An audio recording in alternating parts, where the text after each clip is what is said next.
today's video we're going to be refitting the ski slope and radio cassette into the XJ40. Now this has actually been removed and out of place for the past year or so whilst I've been taking the time to refurbish the ski slope. So one of the first things that I need to do is to get the radio out, or radio in rather, and to do that I need to remove this panel here. So it's held in normally with 1, 2, 3, 4, 5, 6 screws, but when I removed it, knowing that I would be back in here at some point, I only put in 2 screws. If you have the battery connected, don't forget to disconnect the battery before doing any work in this area. So the last thing you want is to short something and blow a fuse, which isn't annoying, but it can easily be replaced, but obviously tracing the fault could be a little more time consuming than you would ideally want. So let's get the panel off first. So here we go, that's 2 screws there. What you can do, obviously making sure that the handbrake is on, is put the gear lever into drive, which gives you more space to actually pull the whole assembly forward, like so.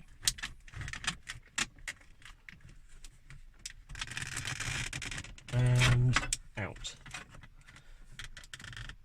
Now over the years it looks like this has actually cracked here. So what you can do is get a bit of glue and just repair that. I don't have any glue to hand, but if I did, I would obviously repair that and make sure that it was all okay. Now behind here we have many different wiring connectors. This is the one thing about the XJ40, is the early ones had these huge wiring connectors due to the nature of the bus electrical system. So it's basically low current, and to get a correct and appropriate signal with low current, they had to employ, for some reason, absolutely enormous wiring connectors. I think these purple ones, if I remember rightly, are for the electric seats. On models without electric seats you would just see the ends of these, and when I retrofitted electric seats into this I did actually have to find where my 2 purple connectors were. There's also behind here a couple of relays, which there's 2 relays, one for either side, and those are for the electric seats. So when you're retrofitting, it's just a couple of things you have to remember. Right, as you can see, we have 2 wiring connectors. We've got this square one and we've got this round one, which is obviously for power. So I'm going to feed both of those through into here. We've also got an aerial connector, coax cable stuffed away in there as well, which I'll need to get to in a minute, but I'm going to feed both of these through because we will need in a bit to actually locate where the end of those wires actually are. So what I tend to do is just bring them through like so, and let them hang over the side. And then once that's done, slot the radio cassette into its metal tray, making sure that you don't snag any wires. There's a couple up there which tend to get caught.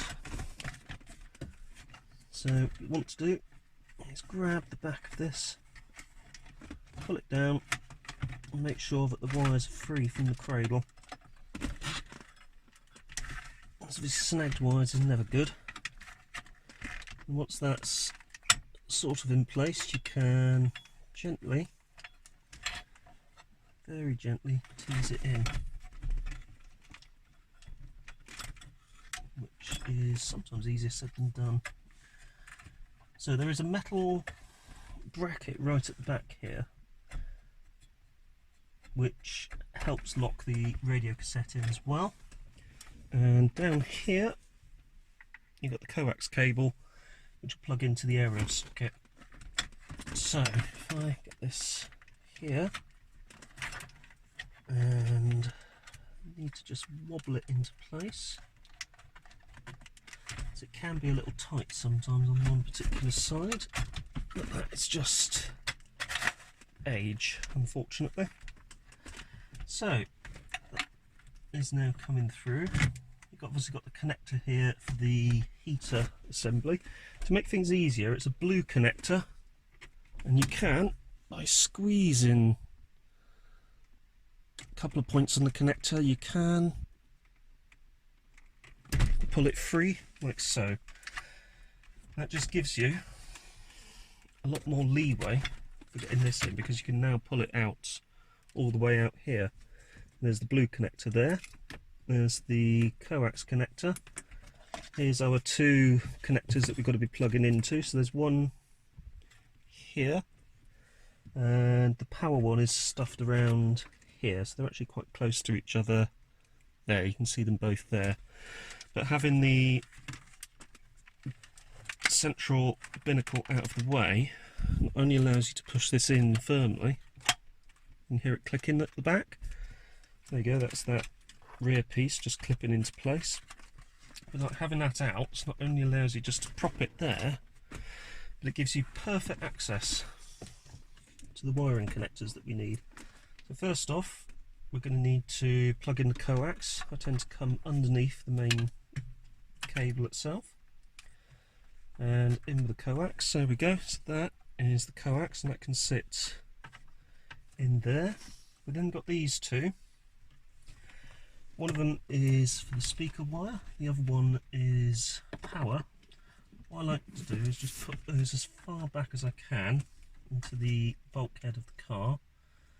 You've got the 3 pins on the big fat connector, power connector, and clicks into place like so. There's one thing about this car, these connectors are very well designed, and you tend to see these sort of style of connectors on late Mark 1 and early Mark 2 Rover 800s. Again, it's a Lucas Wrists loom, so obviously these were designed for Jaguar in mind, but possibly because Lucas Wrists own the patent, they were also used in some of the looms for other vehicles as well. Particularly late Rover 800 Mark 1s, which used a similar electrical system to the XJ40, I think. They used what was called a CCU, which is like a body control module or central control unit. I also think you see a lot of these connectors in the P38A Range Rovers as well. Anyway, that's in place. We've now got to plug back in our blue connector, but to do that we're going to have to start feeding in the radio cassette unit itself. So we're now in a position where we should be able to reach that blue connector.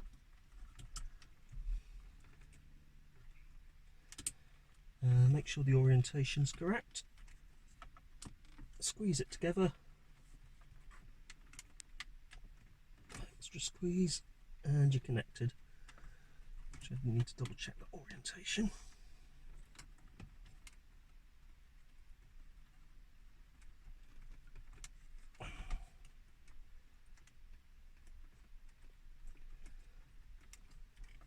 That looks fine to me.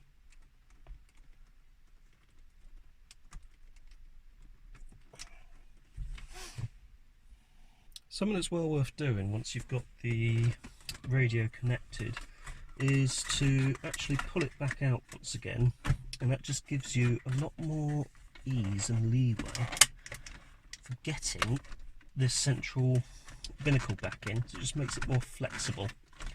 So it will actually squeeze down like so to get under there, and also pop down enough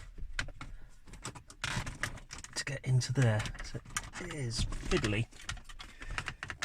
It's not the best design in the world, but once it's in like so, it is in place quite tight.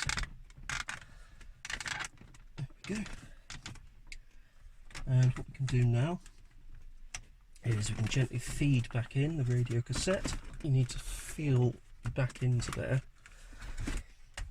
and squodge the wires down again just to get it back in.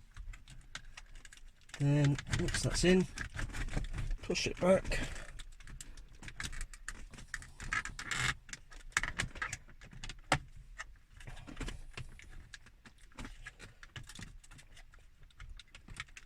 And the wiring should actually push back with it.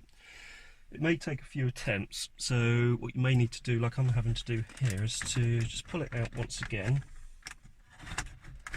like so, and then take all of the wiring, just feed it back into the void behind the panel. Incidentally, that blue connector isn't for the heater panel, it's actually for these row of switches and the clock. The heater panel is the one that comes off that side that we looked at earlier. So once those are in place and out of the way, we should be able to push back.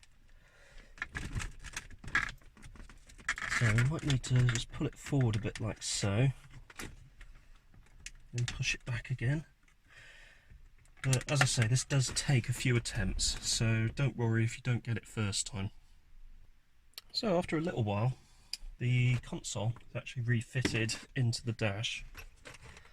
Now what you need to make sure that you do is that blue wiring connector is put into the cavity here, and that all the radio connectors go to the back.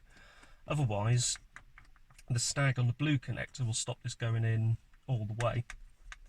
Thankfully, we're in a position where this does seem to be in place. So what we can do now is we can actually start screwing this back into place. So I'm going to get that done, and next we should be ready to hopefully refit the ski slope. There we go, so the ski slope is back in place, and under here you can fix the two wing nuts to hold that in position. However, before doing, well actually after doing that, we can grab the ashtray, slot that in, and then we are done. So let's get the ashtray sorted. Before installing the ashtray, you do need to run its wiring connector through to a multi-plug, which is here, which actually sort of allows the cigar lighter to work. So we'll just get that sorted out now. And there we go, the ski slope is now refitted along with the original radio cassette. I am missing the trim piece that comes across here, which sits between the ashtray and the ski slope, so I do need to get that sorted out. However, if I just prop this back, there we go, that's better. It is looking quite a bit nicer with all of the correct trim refitted. Obviously once I have the piece of trim across there, it will look infinitely better. And there we are. Anyway, if you found this video interesting, don't forget to hit the like button, don't forget to subscribe, and I will see you next time. Thanks for watching.